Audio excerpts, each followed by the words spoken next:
5000 साल पहले भगवान श्री कृष्ण ने मनुष्य की बर्बादी के 3 ही कारण बताए थे। इस वीडियो में हम एक कहानी के माध्यम से हम आपको वो 3 कारण बताएंगे। तो चलिए देखते ही कौन से 3 कारण हैं जिन्हें करके व्यक्ति बर्बाद हो जाता है, और कहीं आप भी तो नहीं कर रहे 3 गलतियां। चलिए शुरू करते हैं। प्राचीन काल में एक नगर के पास के एक जंगल में एक सन्यासी रहते थे। संसार के तमाम आकर्षणों से दूर होकर उसने कई वर्षों की तपस्या से अपनी शक्तियों को जागरूक किया था। वह लोगों की हर समस्याओं का समाधान करता था। धीरे धीरे वह मशहूर होने लगे और यह बात राजा को पता चली। राजा ने सन्यासी से मिलने का फैसला किया और वह सन्यासी से मिले। राजा सन्यासी के बातों से बहुत प्रभावित हुए और उन्हें अपने राज्य में चलने तथा महल में रहने का आग्रह किया। सन्यासी मान गए और राजा के साथ उनके महल में रहने लगे। कुछ साल तक सन्यासी वहीं रहे। एक दिन राजा और रानी को पड़ोस के राज्य में जाना पड़ गया। उन्होंने एक नौकर को सन्यासी के भोजन आदि की जिम्मेदारी देकर निकल गए। एक दिन नौकर बीमार पड़ गया और आया ही नहीं। सन्यासी को खाना खिलाने वाला कोई नहीं था। वह इंतजार करता रहा और अंततः वह गुस्से में लाल हो गया। तभी राजा और रानी वापस आए। सन्यासी ने राजा को बहुत डांट फटकार लगाई और कहा कि तुम मेरी जिम्मेदारी नहीं उठा सकते थे तो क्यों मुझे लेकर आए। कुछ दिनों बाद मामला शांत हो गया। कुछ दिनों बाद राजा को फिर से पड़ोस के राज्य में जाना पड़ गया।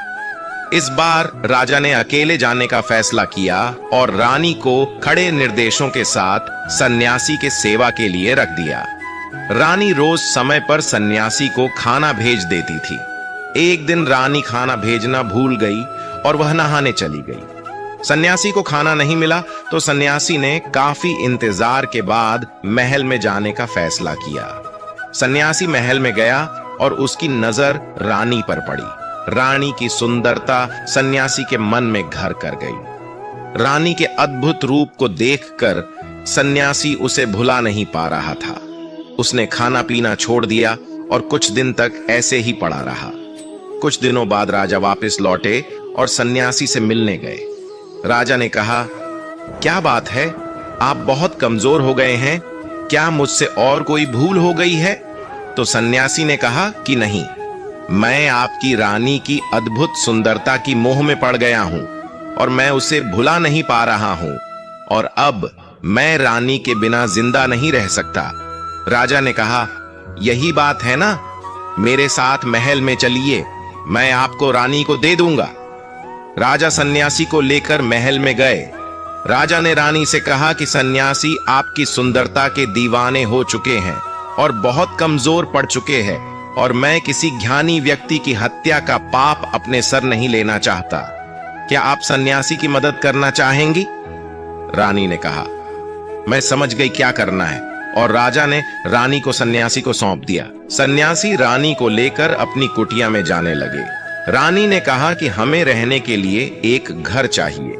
सन्यासी ने राजा से कहा कि हमें रहने के लिए एक घर चाहिए। राजा ने उनके लिए तुरंत एक घर उपलब्ध करवाया। सन्यासी रानी को लेकर घर गया। रानी ने कहा, यह घर तो बहुत गंदा है, इसे साफ करवाइए। सन्यासी राजा से कह के घर को साफ करवाया। राजा के हुक्म से घर को साफ करवा दिया गया।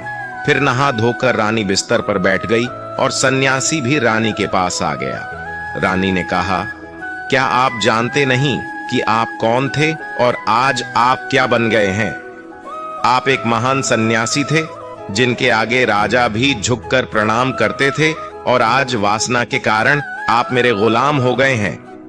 यह सुनकर सन्यासी को महसूस हुआ कि वह तो एक सन्यासी था जो सारी सुख सुविधाओं को छोड़कर शांति की तलाश में जंगलों में चला गया था।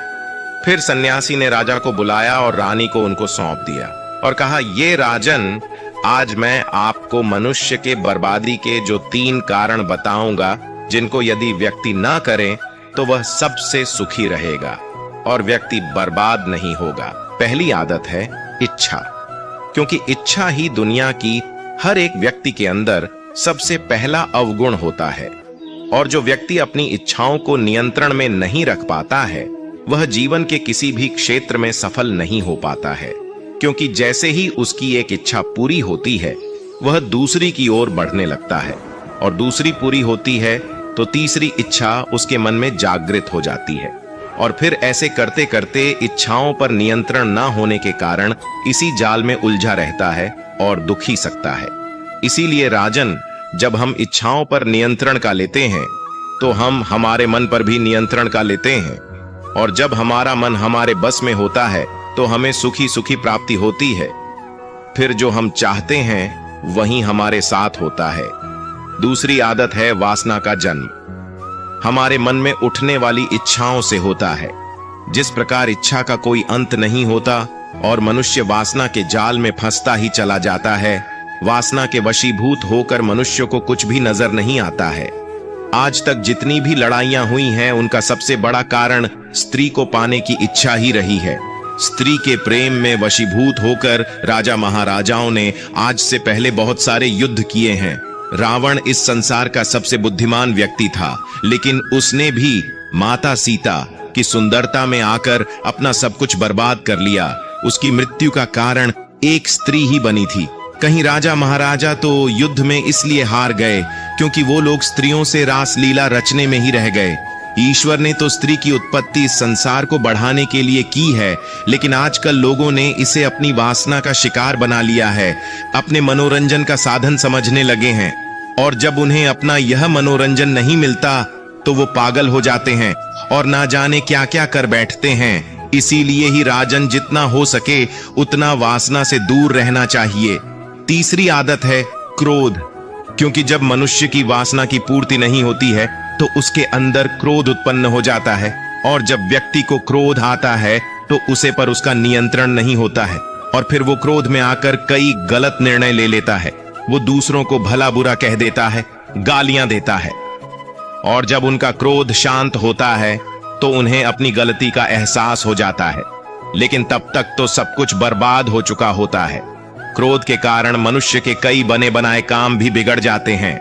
जब मनुष्य के भीतर क्रोध उत्पन्न होता है तो वो अंदर से बहुत कमजोर हो जाता है, और एक कमजोर मनुष्य कुछ भी नहीं कर सकता है, उसे कभी भी सफलता हासिल नहीं हो सकती। क्रोध हमारे भीतर तनाव को उत्पन्न करता है, और अगर एक बार हम तनाव में चले गए तो हमारा पूरा जीवन बर्बाद हो जाता है।